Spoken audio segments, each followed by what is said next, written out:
কোথায় নিয়ে যাচ্ছ? তুই মা তারার সবচেয়ে প্রিয় শিষ্যা।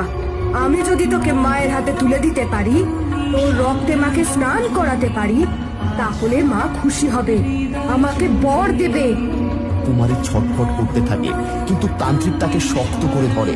সে মাটিতে এক বলির আসন তৈরি করে, কুমারীর গলা জোর করে আটকে দেয় যুগ্রকাষ্ঠতে। প্রচন্ড ঝড় শুরু হয়, মা তারার মূর্তি থেকে আলো বেরিয়ে আসে এবং সামনে স্বয়ং মা তারা আবির্ভূত হন। পাপী, তুই আমার নামে আমারই সন্তানের রক্ত চাইলি? তোর এই অধর্মের জন্য আমি তোকে অভিশাপ দিচ্ছি। না না মা, আমায় ক্ষমা করো, আমি ভুল করেছি। ক্ষমা, অন্যায়ের ক্ষমা হয়, কিন্তু পাপের ক্ষমা নেই। পাপের শেষ একটাই, শাস্তি। প্রবল আগুনের